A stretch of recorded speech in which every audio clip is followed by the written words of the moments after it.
Irma y les doy la bienvenida a un nuevo episodio de Derecho Humano, el podcast de los derechos humanos, donde cada semana charlaremos de temas actuales precisamente de derechos humanos. En el episodio de esta semana vamos a platicar sobre un tema sumamente interesante y con una mega experta en el tema. Ella es la maestra Sofía Velasco Becerra, actualmente es maestra de Derechos Humanos en la Facultad de Derecho y Criminología de la Universidad Autónoma de Nuevo León y, como ya lo comenté, es experta en este tema. Y además, debo de recalcar que fue mi maestra, sigue siendo mi maestra y siempre será mi maestra. Maestra Sofía, es un gusto para mí que nos acompañe el día de hoy en este podcast. Al contrario, querida Irma, el gusto es mío. Muchas gracias por la invitación, que ya teníamos tiempo queriéndola hacer y por una u otra cosa no se daba. Y yo agradecida contigo por esta oportunidad. Muchas gracias. Sí, eso es cierto. Debo admitir que la primera invitada que quería tener en el podcast era la maestra, pero por una cosa u otra se fue postergando la fecha, pero ya está aquí y la vamos a disfrutar. El tema del que vamos a platicar hoy es sobre el derecho al voto de las personas privadas a la libertad. Maestra, ¿qué nos puede decir al respecto? ¿Qué antecedentes hay? ¿Hay algún recorrido histórico, por ejemplo?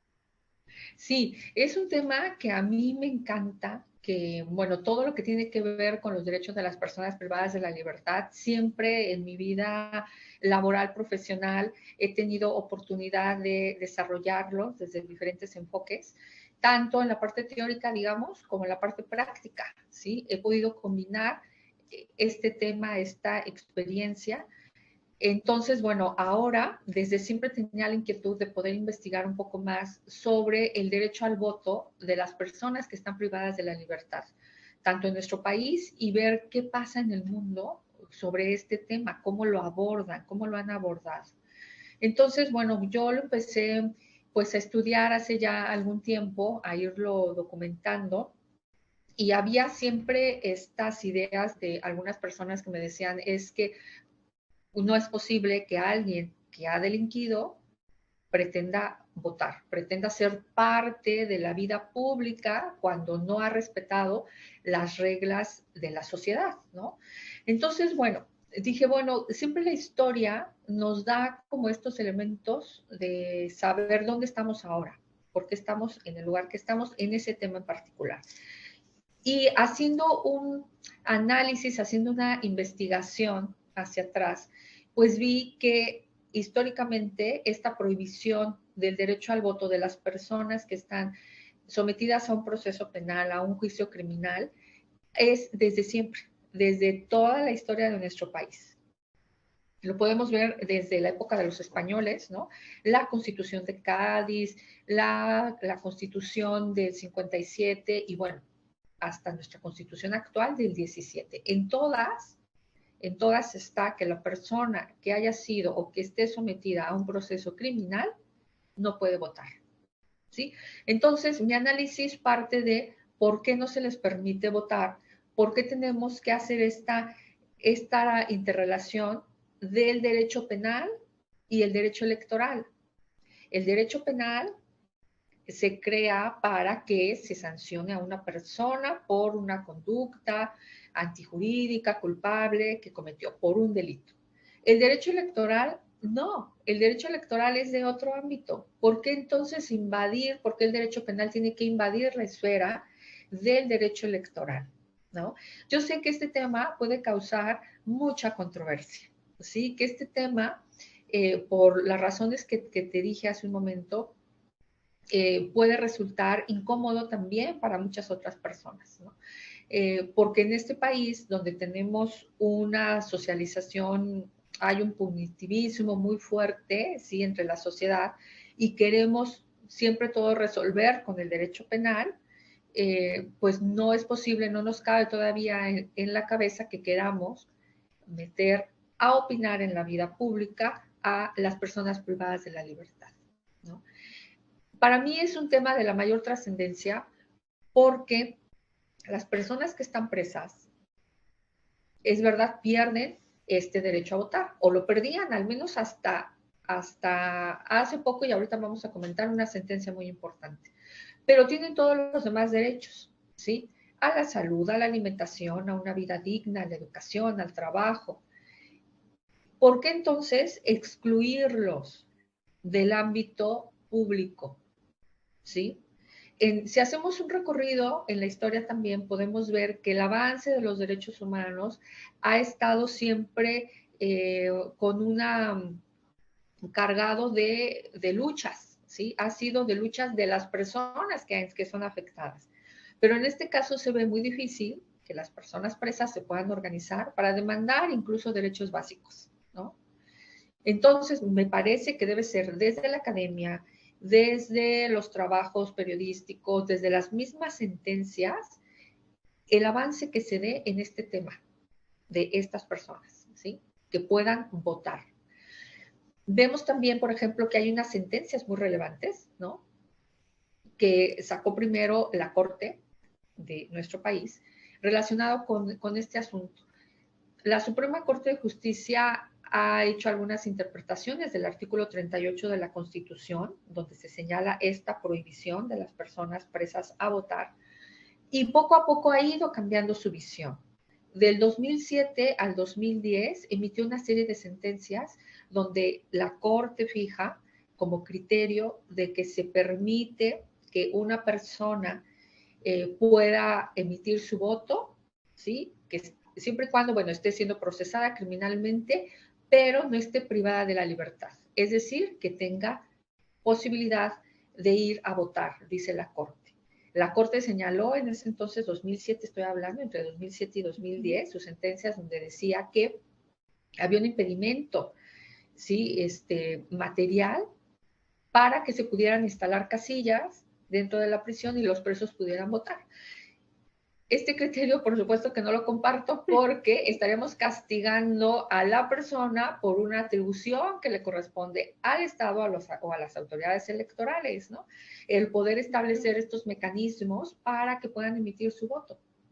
Pero bueno, recordemos que pues es de toda esta tradición, por eso yo hago énfasis en el recorrido histórico, ¿no? De esta restricción. Y bueno, más adelante, después ya con la reforma constitucional del 2011, cuando ya los tratados internacionales son parte de nuestra legislación, se amplía este catálogo de derechos y por lo tanto, al tener tratados internacionales donde nos hablan del derecho al voto, pues los criterios del tribunal van cambiando. O sea que tenemos esta evolución, por así decirlo. O sea, quienes nos escuchan van a decir que de pronto es un monólogo, pero la verdad es que yo estoy como si estuviera en clase. O sea, yo no puedo evitar el no querer interrumpir porque siento como que no sé qué preguntar, debo ser sincera, porque escuchar, y ahorita que quienes nos escuchan se dan cuenta, escuchar a la maestra Sofía hablar de un tema tan importante. Yo creo que cualquier tema de derechos humanos es increíble, pero escucharla te lleva al aula y te lleva a ese momento, ahorita que está hablando de este recorrido histórico, nos lleva precisamente a esos momentos. Nos lleva, o sea, ¿por qué no poder instalar una casilla en los centros penitenciarios? Porque si la ciudadanía forma parte de las casillas, si son precisamente la ciudadanía quienes son funcionarios, ¿por qué no pueden tener una casilla en un centro penitenciario? O sea, ¿cuál sería como que este impedimento? Al final de cuentas es chamba del Estado. Sí, así es. Y bueno, además también hay que recordar, tenemos a un Instituto Nacional Electoral muy profesional, y eso yo lo digo con conocimiento de causa porque tuve la oportunidad de trabajar ahí varios años y me di cuenta de que es personal profesional comprometido con su trabajo y que ha buscado distintas maneras de que las personas puedan votar. Como ejemplo, el voto de los mexicanos en el extranjero, ¿sí? Que nuestros connacionales que viven en otros países puedan emitir su voto. Y es un diseño, pues, único del INE, ¿sí? Entonces, ¿por qué no establecer un sistema especial para las personas privadas de la libertad? Que ya lo hay, y de eso es lo que quiero hablar a continuación. Bueno, A ver, ¿qué resulta nos que puede decir? Eso se pone cada vez más interesante. Es que hay este análisis histórico, ¿verdad? De que siempre desde en todas las constituciones de nuestro país se prohíbe que las personas presas voten. Cuando yo busco por qué el constituyente del 17, de 1917, ¿por qué prohíbe esto? Pues me fui al diario de los debates, al diario de debates, para ver qué habían discutido en particular del artículo 38. Y bueno, me encontré con que no hubo debate como tal. La comisión que redactó este artículo presenta al Pleno su informe o su propuesta, donde señala que esta restricción al voto de las personas que están sometidas a un juicio criminal, pues debe verse como un proceso de educación cívica, de tal manera que solo las personas que están preparadas deban votar. Pero estamos hablando de una visión de 1917, de hace más de 100 años. Desde esa fecha para acá, nuestro país ha cambiado mucho. Ha cambiado la visión, el avance de derechos humanos, ha cambiado políticamente. Ya no es el mismo México de hace más de 100 años, ¿sí? Hemos tenido una evolución. Entonces, por eso la Suprema Corte hace esta interpretación del artículo 38, como lo mencioné hace un momento, y a su vez también el Tribunal Electoral del Poder Judicial de la Federación, la Sala Superior concretamente, que es la que ve todos estos asuntos electorales, también ha emitido sentencias, tomando como referencia, y esto para mí es muy importante, la reforma en derechos humanos del 2011. A partir de ahí, el paradigma cambia. ¿Sí? Entonces tenemos sentencias donde el tribunal, por supuesto, otorga que una persona que está privada de la libertad, pero que no ha sido sentenciada, pueda votar, con base en el principio de presunción de inocencia, que recordemos lo tenemos desde el 2008, ¿sí? Ya como parte de nuestros derechos humanos, desde el 2008 ya está. Entonces, con base en ese principio es que el Tribunal Electoral ha emitido algunas sentencias para que las personas que están privadas de la libertad, que aún no han sido sentenciadas, puedan votar. Y de ahí hay una sentencia también muy relevante, que es el JDC 352 del 2018. A grandes rasgos, ¿de qué se trata este asunto? Dos personas de origen tzotzil en Chiapas están presas, acusados de diferentes delitos, siendo procesadas, aún no estaban sentenciadas. Entonces, estas dos personas solicitan a la autoridad electoral, al INE concretamente, que les permita votar en las elecciones federales y locales. Entonces, bueno, el INE, pues, les niega esta posibilidad. Ellos, entonces, por eso promueven este recurso judicial, que es el juicio para la protección de los derechos políticos, y al final la Sala Superior resuelve favorablemente para ellos, ¿sí? En virtud de este principio de presunción de inocencia, en virtud del principio de progresividad de los derechos humanos. Pero además, esta sentencia beneficia no solamente a las dos personas que promovieron el recurso, sino a todas las personas que se encuentran privadas de la libertad en proceso. Es decir, que no han sido sentenciadas, aunque no han sido declaradas culpables por la autoridad judicial. La Sala Superior le ordena al INE, al Instituto Nacional Electoral, que para el 2021, es decir, para este proceso que acaba de pasar este año, para este proceso electoral que ya terminó, se hiciera una prueba, una especie de prueba en las 5 circunscripciones. Recordemos que el país en materia electoral está dividida en 5 circunscripciones para que se puedan ahí decidir estas votaciones de RPs o de representación proporcional. Es que el país se divide en 5 partes, digamos, ¿no? Entonces, la Sala Superior le ordena al INE que se haga este año una prueba para saber qué pasa, para saber cómo se va a establecer un mecanismo para que las personas que así lo deseen, que están procesadas y recluidas, puedan votar. Entonces, esta sentencia se me hace histórica, de la mayor relevancia, porque por primera vez en este proceso, de forma, digamos, pues sí, de prueba, pero pudieron votar con la finalidad de que para la próxima elección, que es dentro de 3 años y que además es una elección presidencial, las personas que se encuentran privadas de la libertad, procesadas, puedan emitir su voto, ¿sí? Entonces, bueno, es una gran sentencia porque además lo que dice el tribunal, y aquí sí me lo voy a permitir dar Por lectura, favor. no es textual, pero saqué algunos elementos que me parecen importantísimos de esta sentencia que me parece además muy progresiva y de avance de derechos. El tribunal dice que se debe permitir el derecho al voto, tomando en cuenta que el voto es un elemento de socialización, es una herramienta que les da voz, que constituye una medida de inclusión y que abone la construcción de la democracia. Totalmente de acuerdo con ellos. No puedo más que celebrar esta sentencia, ¿no? Y esperar que en la siguiente elección, bueno, pues ya se haga de forma abierta para todas las personas, ¿no?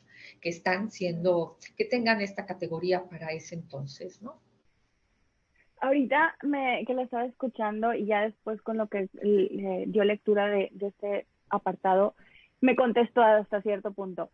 Es un problema social, entonces, o sea, es un problema que está de alguna forma en la sociedad y que se llevó al ámbito jurídico y por eso es esta prohibición, que de alguna forma el tribunal de Tajo como un parteaguas emite en esta resolución al decir es una medida de inclusión, es necesario, hay que reconocerlo y lo tienen que, o sea, es su derecho al final de cuentas. Claro, porque recordemos que estas personas no, vaya, están privadas de la libertad, es cierto, ya el derecho penal se encargará de sancionarlas. Sin embargo, es necesario que sean escuchadas en sus demandas de reinserción social. Y aquí yo voy más allá, ¿sí? Un paso más allá, porque ahorita ya se hizo un gran avance con que puedan votar las personas procesadas. Yo esperaría que en un futuro puedan votar las personas sentenciadas, como sucede en muchos países del mundo, ¿sí? Como sucede, sí, en Europa me van a decir, bueno, es que en Europa están más avanzados. Bueno, sí, pero nosotros también ya hemos firmado y ratificado una serie de tratados internacionales que nos ubica también en esa situación, ¿no? A nivel normativo. Entonces, es cuestión, sí, de que esto se ponga en la mesa de discusión, de que haya espacios, foros como foros académicos, donde se pueda discutir el tema de por qué a las personas privadas de la libertad es necesario darles voz. Es una medida, bien dice el tribunal, de inclusión. Porque además, si lo vemos desde otro punto de vista, ¿no? Les restringimos este derecho porque abona este derecho en su reinserción social. Me parece que no. Si no, pues abonaría durante todos estos años en que no han podido votar, ¿no? Pero hay otros países, por ejemplo, Costa Rica les permite el voto, sí, a las personas procesadas es cierto, pero ese derecho lo tienen desde 1988, por ejemplo. En Costa Rica incluso se permite que los candidatos, las personas candidatas, ingresen a la prisión, hagan proselitismo ahí y puedan escuchar las demandas de las personas presas. Esto es un ejercicio de democracia, también me parece maravilloso, ¿sí? Entonces, después estaríamos hablando nosotros, incluso aquí en México, ¿no? De que las personas candidatas a un puesto de elección popular puedan también incluir en sus planes, programas de trabajo a las personas privadas de la libertad, a las personas que están presas. Porque de repente vemos planes de gobierno o planes que pueda tener algún candidato o candidata a diputado y vemos que no se habla de las personas privadas de la libertad. ¿No? Es un sector olvidado por completo, o sea, no los toman en cuenta, no se les considera, precisamente, o bueno, es una opinión personal, precisamente por el hecho de que como no me puedes dar el voto, pues entonces ¿para qué te tomo en cuenta? Mejor mis planes los enfoco a las personas que sí me pueden dar su voto. Exactamente, ¿no? Y al contrario, nadie vota, o sea, no van a votar por mí las personas presas y me puedo ver muy mal, pueden pensar ellos, ellas, ¿no? Entonces es algo completamente impopular. Entonces mejor ni lo tocamos ni los mencionamos y nos hacemos como que no existen, que de entrada es un gran error, ¿no? De entrada deben estar Exacto. incluidos en las políticas porque en algún momento esas personas van a salir o pueden salir. Entonces hay que incluir políticas de reinserción social. Y me parece que esta es importantísima, es importantísima. Además, otro dato también que puede abonar a esto es la cantidad de personas que son procesadas en nuestro país, que están detenidas, pues privadas de la libertad, con este carácter de procesadas y que se pueden tardar, como hemos visto también, años siendo procesadas. Entonces, me parece que es necesario escucharlas, es necesario incluirlas, ¿sí? Para al fin de que ahora se cambie la perspectiva y las personas candidatas a un puesto de elección popular también hablen de sus planes de mejora, de cómo van a hacer para ayudarlos, tanto dentro de la prisión para las personas que se queden sentenciadas, como para las que tengan un proceso de reinserción una vez que cumplieron su sentencia. ¿Sí? Entonces hay que ir avanzando, los derechos son progresivos y ahorita nos puede incomodar, seguramente muchas personas se podrán incomodar con el tema, pero al final hay una sentencia desde el 2018, entonces hay que conocer esta sentencia y sobre todo hay que estar al pendiente en las próximas elecciones y esperar que el INE emita este resultado, ¿no? Yo tengo pues un informe, digamos, lo preliminar por parte de una organización que estuvo ahí de observadora y bueno, es muy interesante ver que votó de la lista nominal que tenían, votó el 90% de las personas. Es Wow. decir, afuera votamos como el 50 y tantos por ciento y adentro se votó Exactamente. ¿no? Exactamente, o sea, es increíble porque yo le comentaba que a mí en estas elecciones me había tocado participar como funcionaria de casilla y realmente no llegamos ni al 50% de la lista nominal y escuchar que quienes en esta situación fue prácticamente el 90%, más del 90% es increíble, o sea, es necesario el que el Estado reconozca que está fallando en ese aspecto y sí necesita, o sea, es su derecho. O sea, Claro, el que puedan ejercer su derecho al voto es eso, es su derecho y tienen que poder ejercerlo sin ningún problema. claro, porque además eso si lo vemos, ¿para qué queremos? Alguien podrá decir, ¿para qué queremos que los presos voten? Bueno, es una medida de inclusión, ya lo dijo el tribunal, es una medida también, me parece, de igualdad, ¿sí? Porque se les da voz, porque pueden ser escuchados y en la medida que este grupo pueda sentirse incluido, abona también a la reinserción social, ¿sí? Entonces, en cambio, como hasta ahorita han estado de que no los volteamos a ver y que estén ahí aislados, pues eso lo que hace es fomentar justamente esta distancia de no inclusión. ¿Sí?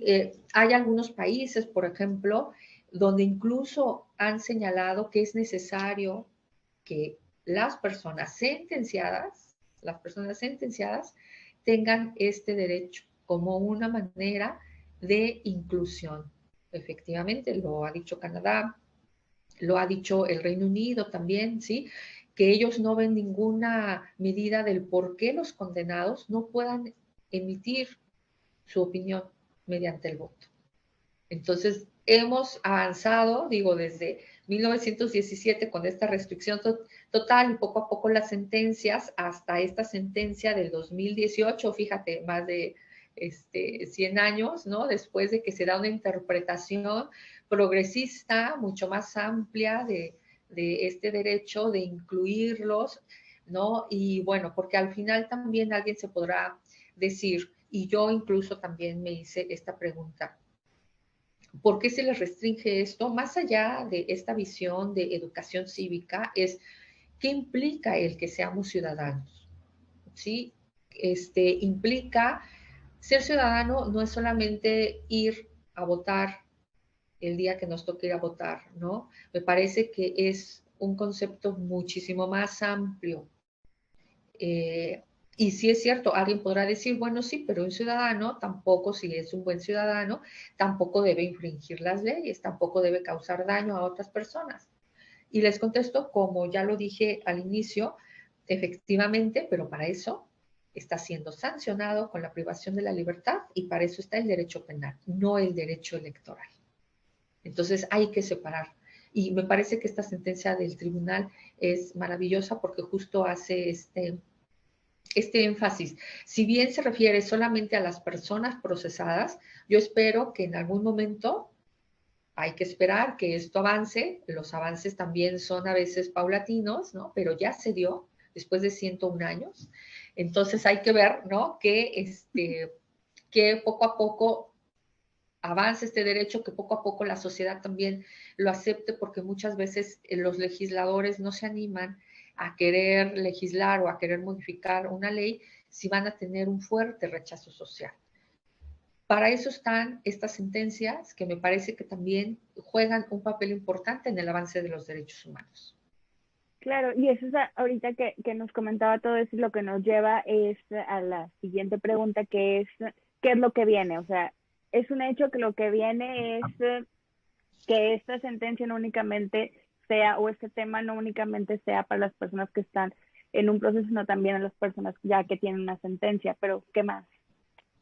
Bueno, ¿qué sigue? Bueno, sigue de entrada que las personas se enteren de esta sentencia, ¿no? Que tenga esta divulgación, que la sociedad lo pueda conocer. Sigue que hay que opinar, que hay que estar haciendo foros de discusión, que hay que hacer mesas redondas, mesas de debate, para que en algún momento se pueda hablar también e incluir a las personas sentenciadas. El ejercicio que se haga en la elección del 2024 va a ser muy significativo, porque ahorita fue una elección de prueba, ¿sí? En 5 centros penitenciarios, además todos federales, porque el INE pues es una autoridad federal y se hizo solo en 5 centros penales federales. Me parece que después cuando se haga para todo el país, tengo entendido que se va a hacer solamente también para elecciones federales. Pero esto ya se abrió, esto ya se empezó a discutir, a poner en la mesa. Ojalá que pronto lo tengamos también para las elecciones locales, ¿sí? Al menos para las personas procesadas. Ya después me parece que lo que viene ya es ir viendo cómo se desarrollan estos comicios, ir viendo que la sociedad también va a ir tomando conciencia, que las mismas personas privadas de la libertad van a tomar conciencia de que también pueden ejercer este derecho, ¿sí? Que también lo pueden pedir localmente para que al existir esta demanda de la misma sociedad, ¿sí? Privada de la libertad, entonces empiecen a cambiar las cosas. A veces pensamos que una simple petición que haga un ciudadano ante un tribunal no va a afectar en nada y no va a cambiar en nada. Eso es una gran equivocación, ¿sí? Tan solo esta sentencia, estas 2 personas de origen tzotzil en Chiapas nunca se imaginaron la trascendencia que iban a tener a nivel nacional, beneficiando a todas las personas procesadas. Entonces, bueno, nunca hay que subestimar el poder que pueda tener una sentencia. Claro, o sea, es increíble y de alguna forma contribuye a ese proceso de socialización. Entonces, es algo muy importante y es evidente y es cierto, mm, nunca nos imaginamos el impacto que puede tener no sé, algo tan, que para unas personas va a ser algo tan insignificante, pero para otros implica el poder ejercer un derecho. Así es, y no, vaya, si el legislador no lo hace, no ha modificado las leyes para que esto se pueda hacer, bueno, pues hay otros mecanismos de defensa donde se puede también pedir el derecho al voto, ¿sí? Que son, bueno, pues los tribunales. Entonces, ahí está, hay un camino ya andado, hay que difundirlo y yo espero que pronto también podamos tener elecciones en lo local, sí, que las personas procesadas, al menos por ahora, puedan también ejercer en algún momento elecciones locales, votar para elecciones locales, ¿sí? Entonces, bueno, pues hay que estar al pendiente y hay que ver también los resultados finales que tengo entendido en estos días va a publicar el INE, sobre todo este ejercicio, cómo lo hizo, cómo fue que votaron las personas, la dinámica que se hizo para que pudieran depositar su voto. Y me parece que para el INE también debió ser un proceso muy enriquecedor. El INE, como lo dije al inicio, tiene personal capacitado, tiene personal para llevar a cabo esta elección sin duda. Entonces, yo espero con ansia ya los resultados finales, ¿no? Para ver qué sigue para el 2024. En definitiva, yo creo que desde que me comentó de este tema, la más emocionada he sido yo, y quienes nos escuchan también se habrán dado cuenta. Queda pendiente para quienes para quienes nos están escuchando, para mí es seguir estudiando el tema, seguir aprendiendo y estar al pendiente de esto que nos comenta para saber ahora sí que no nada más el cómo vamos, que es lo que nos platicó, sino el qué podemos hacer, el cómo seguir participando y el compartir estos temas, el darlos a conocer, precisamente para contribuir a la socialización de un tema tan interesante. Maestra, yo la puedo estar escuchando horas y horas y horas, y yo creo que quienes nos escuchan van a compartirlo conmigo. Para mí siempre es un gusto escucharla, es un gusto platicar con usted. Le agradezco el que estuviera con nosotros en el podcast. Muchas gracias nuevamente. Gracias, gracias, gracias. Al contrario, para mí es un placer estar aquí contigo, te agradezco mucho y hablar de este tema, bueno, pues a mí me encanta porque es un tema que lo he estado investigando desde hace algún tiempo, entonces qué bueno que se pueda comentar, que más personas puedan enterarse de esto. Seguramente muchas no sabían siquiera que se había hecho esta prueba recientemente, ¿no? En esta elección pasada. Entonces, qué bueno que esto se difunda, que llegue a más personas, que se enteren y que opinen, que participen. Eso es también muy enriquecedor. Un gusto estar contigo, Irma.